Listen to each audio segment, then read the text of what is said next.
during that time.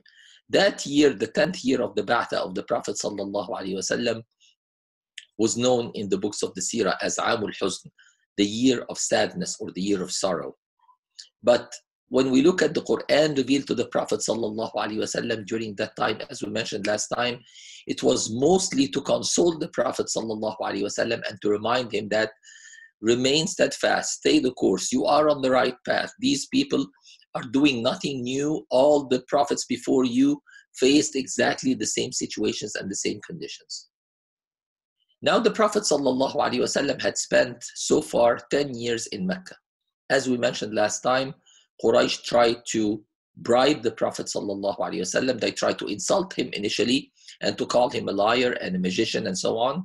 And that didn't really succeed because people kept coming around the Prophet ﷺ and listening to him. And anyone who really listened with an open mind and an open heart couldn't help but to follow the Prophet ﷺ. Even those who saw the Prophet ﷺ, who had never seen him before, those who are coming from other tribes to visit Mecca, those who saw the Prophet ﷺ and listened to him for the first time, they would say, this is not the face or the tongue of a liar. And they would carefully listen to the Prophet ﷺ, embrace Islam. And in this case, the Prophet ﷺ, out of care for these companions and to help expand his call, ﷺ, he would tell these companions, go back to your tribes, do not stay in Mecca. You are just an individual. You're not going to add to the critical mass in Mecca. You're going to be more valuable if you go back to your tribe and invite them to Islam. That way, people can expand out of the borders of Mecca, and later on they can join the group of believers, whether it's going to be in Mecca or later on in Al-Madinah al-Munawwar. Examples for that include several of the great companions of the Prophet ﷺ. One of them was from the tribe of Daws, which was a tribe on the outskirts of Mecca, not too far away from Mecca, but not within the close limits of Mecca, but on the outskirts. And that man basically came, he was a great poet and a very wise person. He came to Mecca for some business or for visiting the house of Allah subhanahu wa ta'ala. And upon his approach, Quraysh, as usual, started warning him. They cared about him, they cared about his tribe, they knew that he was a very wise man and a very eloquent man at the same time. So they started filling his mind with falsehood about the Prophet ﷺ. They told him, stay away from this man, don't listen to him, this is an evil man. And they started reciting all the accusations that they used to say about the Prophet ﷺ. So basically this man, At-Tufayl ibn Amr, he listened to them and he was convinced that what they're saying is the truth, because how could a large group of people conspire against this man? So he decided, I'm not going to expose myself to this man at all. I'm not going to even listen to him. And out of caution, he filled his ears with cotton so that the voice of the Prophet ﷺ would not penetrate to his ears. And he basically went to Al-Kaaba and started his tawaf as usual, the rituals which are pretty much similar to what we're doing right now in Umrah or Hajj. And the Prophet ﷺ was there reciting Quran. He could see the lips of the Prophet ﷺ move, but he couldn't hear him because of the cotton in his ears. And he kept circumnavigating the Kaaba a few times. And then he basically said to himself, why am I doing that? I am a wise person. I'm an adult. I'm a man known for his wisdom. And at the same time, I'm a great poet. I can distinguish if this is poetry or not. So why am I just falling into their trap and following what they're telling me? Let me judge for myself. So he removed that cotton from his ears and he started listening to the Prophet ﷺ reciting Quran. And as soon as he listened to the Prophet ﷺ, he immediately recognized, this is not from this earth. This is not the words of poets. I have heard poets. I know the great poets. I'm a great poet myself. I cannot compose anything like that. This is unheard of. So he approached the Prophet ﷺ and asked him, who are you and what are you saying? And the Prophet ﷺ introduced himself and told him about Islam and told him about worshipping Allah subhanahu wa ta'ala without any partners or any associates. This was a man who saw the Prophet ﷺ for the first time and listened to him for the first time, and immediately the spark of faith was ignited in his heart. So immediately after he heard the Prophet ﷺ for the first time, he asked him, how can I be one of your followers? How can I become one of your followers? And the Prophet ﷺ taught him about the Shahada and how to clean himself and so on. And then he asked the Prophet ﷺ to stay with him, but the Prophet ﷺ said, no, you go back to your village and teach them about what you've heard, invite them to Islam, and stay there. So At-Tufail went back to his village, to his family, and as soon as he saw his wife, he told her, I can't talk to you, I'm not going to talk to you. She said, why? He said, well, because my faith is different from your faith. And she said, well, I would like to follow your faith. If just tell me what your faith is. And he explained to her Islam, and she said, I'm going to become a Muslim. And then he met his parents, and he did the same. He said, I cannot talk to you because you are not following my faith. So the parents said, you have been a very good son to us. Tell us, what is your faith? And he explained to them Islam, and they embraced Islam. So at that point, he thought that it's going to be an easy thing. He was a leader in his people, so his people trust him. He's very eloquent, he has a very good way of communicating his ideas. So he said, if I invite my people to Islam, they're going to immediately respond, and that would be a great victory. He invited them to Islam, and to his surprise, they rejected Islam. All of them rejected Islam. So he didn't like that, and he didn't know what to do. So he went back to Mecca and asked the Prophet ﷺ. He was so furious and so angry. He saw the truth, and he was wondering, how come my people cannot see this truth? So he went back to the Prophet ﷺ and asked him, Ya Rasulullah, ask Allah subhanahu wa ta'ala to destroy my tribe, because my tribe has rejected faith. And as soon as he said that, the Prophet ﷺ raised his hands and started making dua. At-Tufail got so scared. He said, what have I done? I'm going to destroy my own village. I'm going to destroy my own clan. And then he heard the Prophet ﷺ saying his dua loudly, Allahumma hdi Dawsan wa ati bihim muslimin. Oh Allah, guide the tribe of Daws to Islam and bring them to me as Muslims. So At-Tufail felt so comfortable when he heard that. He went back to his people and he asked the Prophet ﷺ, give me a sign to show them that I am telling them the truth. And Allah subhanahu wa ta'ala put light in his face, and he asked Allah subhanahu wa ta'ala not to have any sign on his face because people might think this is some of the anger of the gods that they're worshipping. So that light moved to the tip of his whip. He approached his people again and started talking to them again about Islam. And to his surprise, the response of the da'wah of the Prophet ﷺ was immediately materialized. They started listening carefully, and pretty much all of his tribe became a Muslim. But he heard the advice of the Prophet ﷺ, stay in your village until I call you. Do not come. Do not bring your village to Mecca. We don't need to increase the number of the people who are oppressed and persecuted. It's better for you to stay in your own village until I call you. And he stayed in Daws until the Prophet ﷺ later on migrated to Medina, and the whole tribe, led by this great companion, joined the Prophet ﷺ in Medina. Another example was a man from a tribe that was known to be a very evil tribe. They were bandits. They used to steal from the travelers and kill the travelers and take their belongings and so on and so forth. And that was the tribe of Ghifar. And that man, again, heard about the Prophet ﷺ from his brother, and he wanted to see firsthand who that person is. So he traveled to Mecca, and for several days he was trying to find the Prophet ﷺ, but he couldn't see him.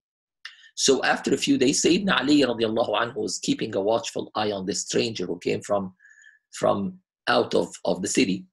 And then after a few days, he asked him, have you found what you're looking for? In a sort of a coded message.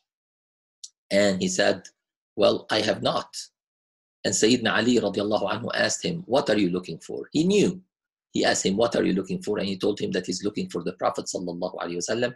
Sayyidina Ali radiallahu anhu told him, follow me. I'm going to walk ahead of you. You follow me. And if you see me leaning down to fix my shoes, know that someone is following us. So you keep going. Don't wait for me. And he led him until they reached the house of Al-Arqam ibn Abi Arqam, where the Prophet ﷺ was meeting with his companions. And again, the Prophet ﷺ asked him, where are you from? And he said, I am from Ghifar. That was Sayyidina Abu Dharr al-Ghifari radiallahu anhu. His full name is Jundub ibn Junada radiallahu anhu. And the Prophet ﷺ was so surprised.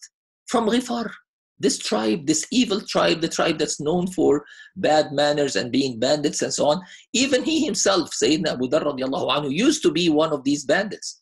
So when the Prophet ﷺ inquired, Sayyidina Abu Dharr was taken back. He said, well, the reputation of my tribe has preceded me.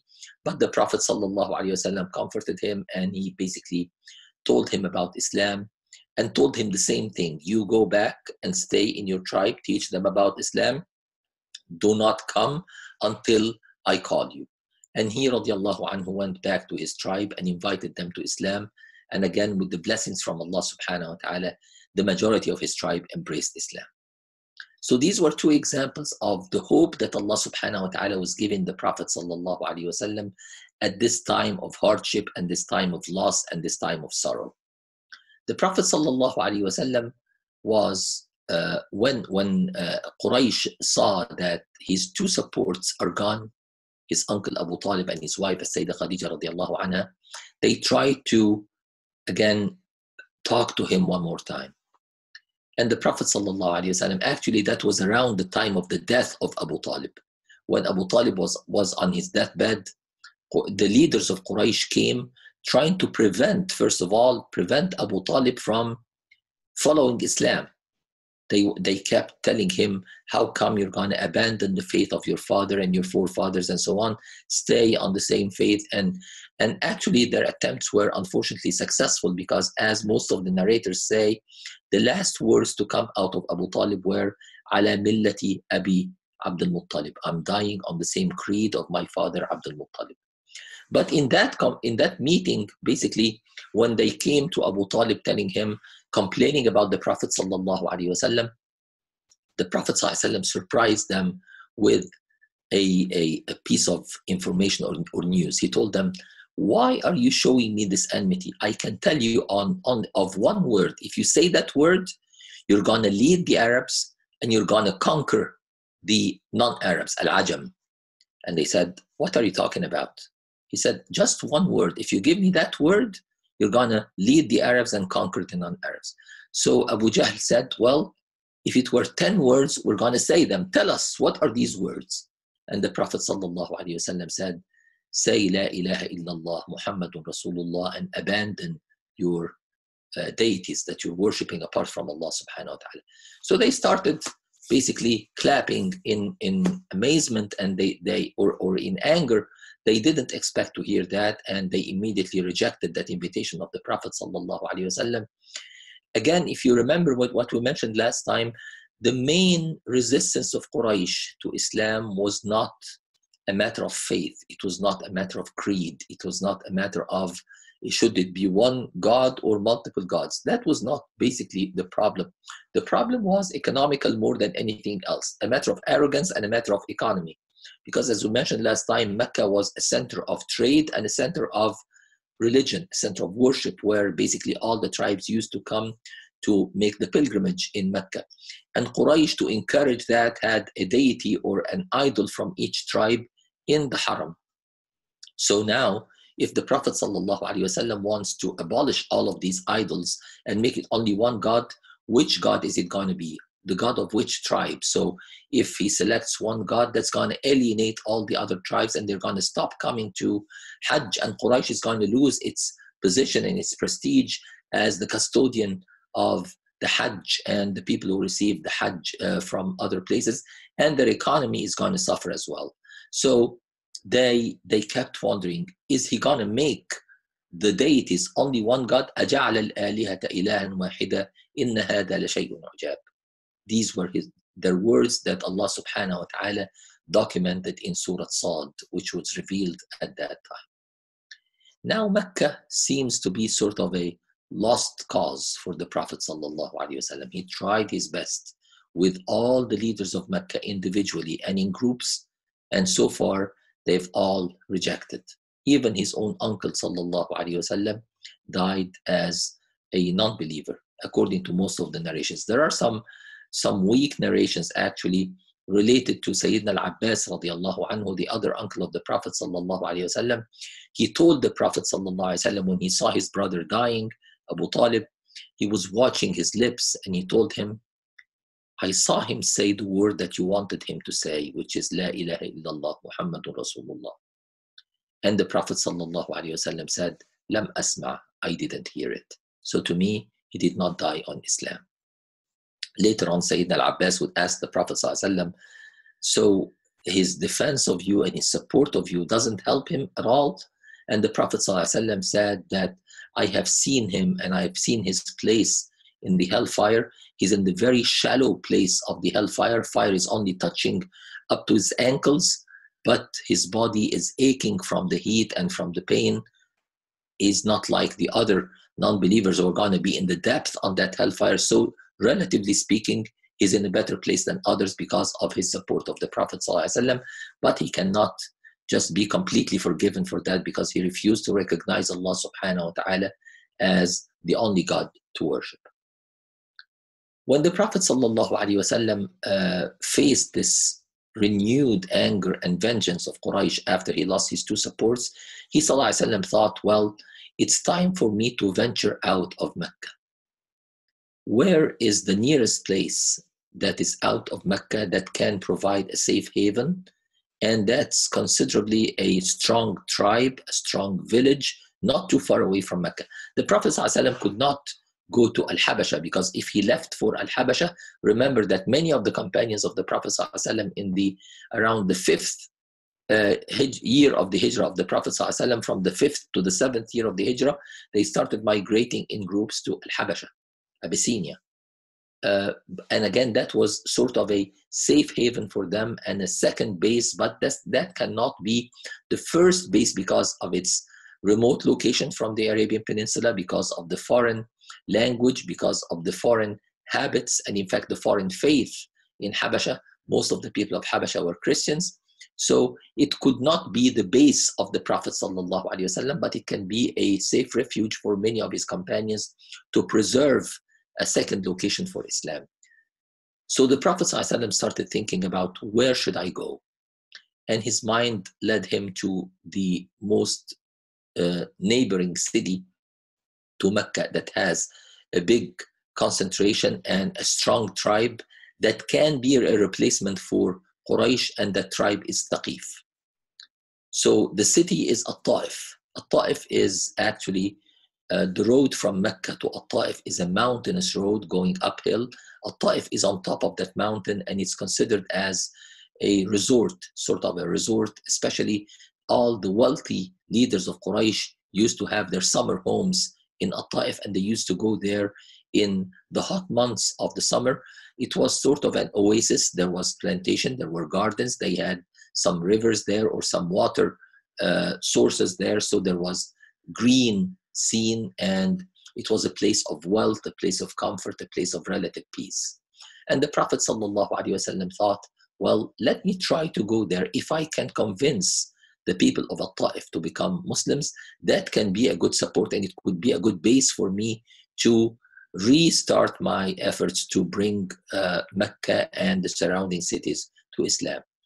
Now, Quraysh, to recognize, by the way, the value of At-Ta'if, when the Quran was revealed to the Prophet ﷺ, the leaders of Quraysh wondered, why was it revealed to this man and not to one of the two leaders of the two great cities? وَقَالُوا لَوْلَا نُزِّلَ هَذَا الْقُرْآنُ عَلَى رَجُلٍ مِّنَ الْقَرْيَتَيْنِ عَظِيمٍ.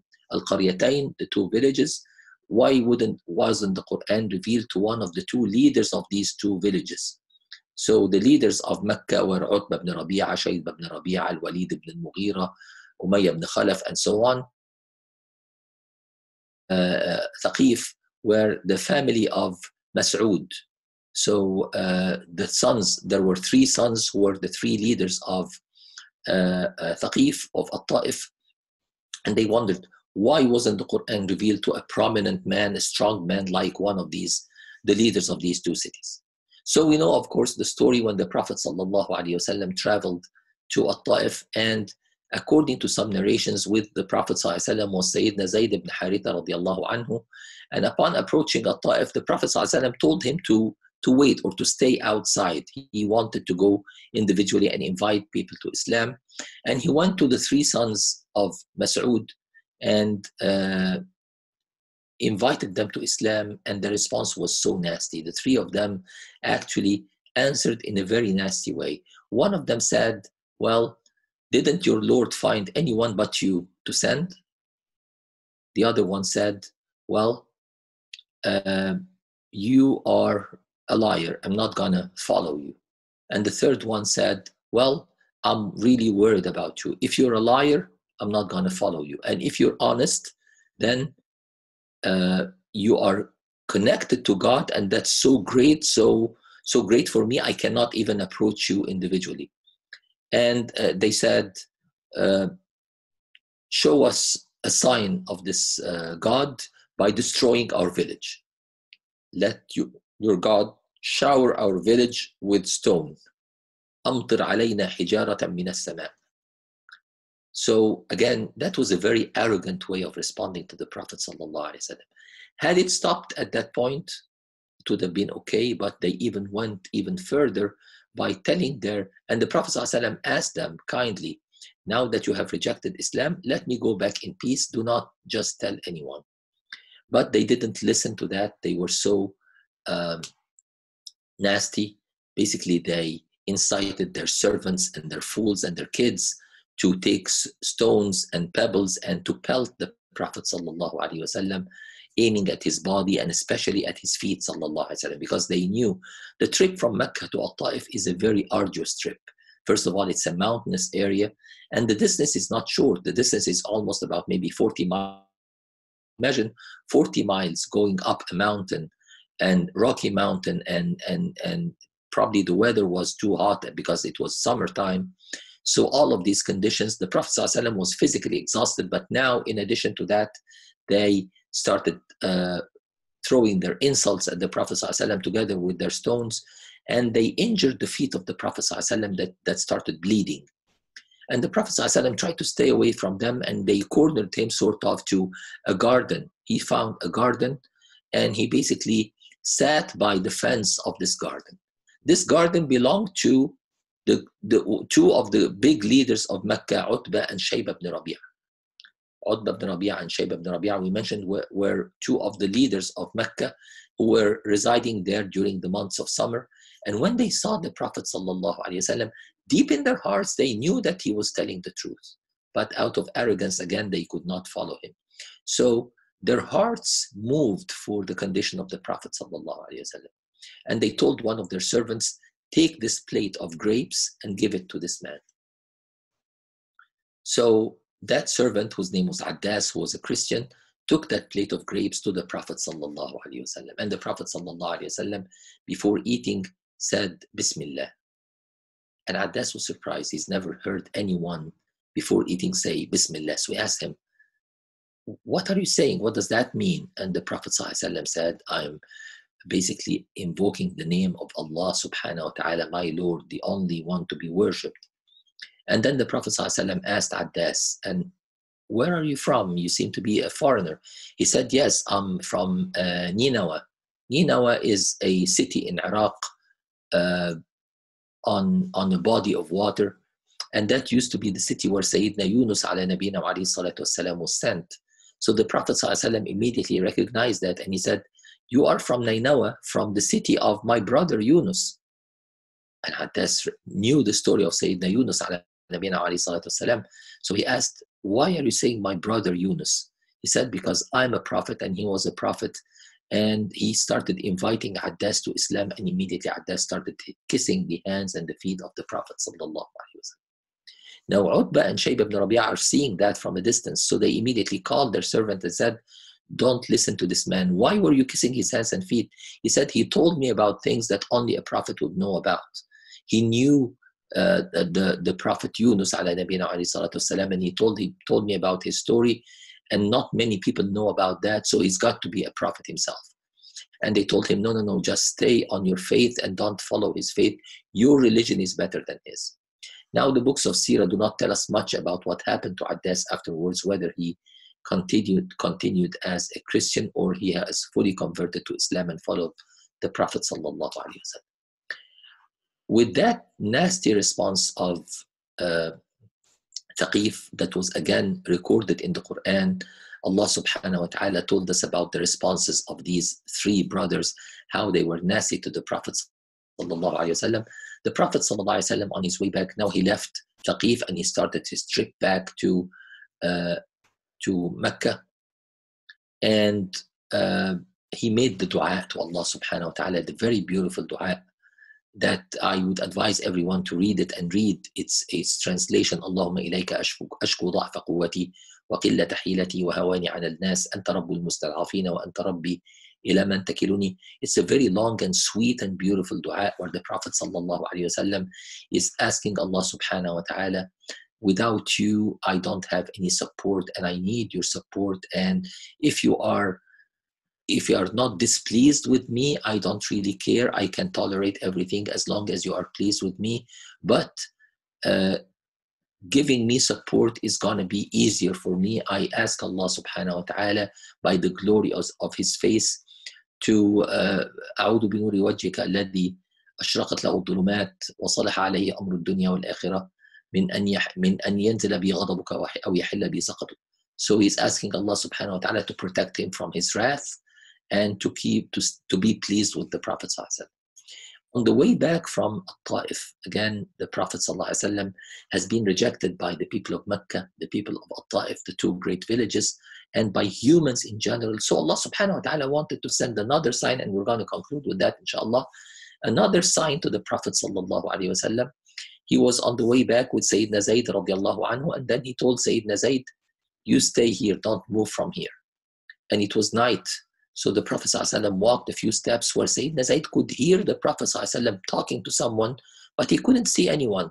And that was a group of jinn that Allah subhanahu wa ta'ala sent to the Prophet ﷺ.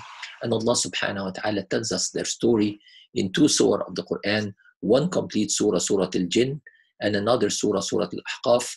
وَإِذْ صَرَفْنَا إِلَيْكَ نَفَرًا مِنَ الْجِنِّ يَسْتَمِعُونَ الْقُرْآنَ فَلَمَّا حَضَرُوهُ قَالُوا أَنصِتُوا فَلَمَّا قُضِيَ وَلَّوْا إِلَىٰ قَوْمِهِمْ مُنذِرِينَ.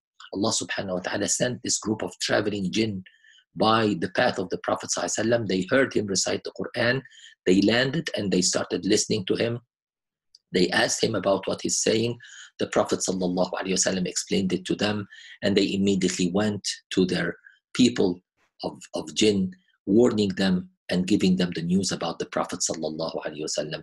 As if Allah subhanahu wa ta'ala is telling the Prophet ﷺ, here, if humans do not follow you, there's another species that's going to follow you. So the mercy of Allah subhanahu wa ta'ala is everywhere. Never despair. Allah subhanahu wa ta'ala has prepared great things for you. And that was another consolation for the Prophet sallallahu alaihi wasallam. Let's pause here, inshallah, and see if anyone has any questions.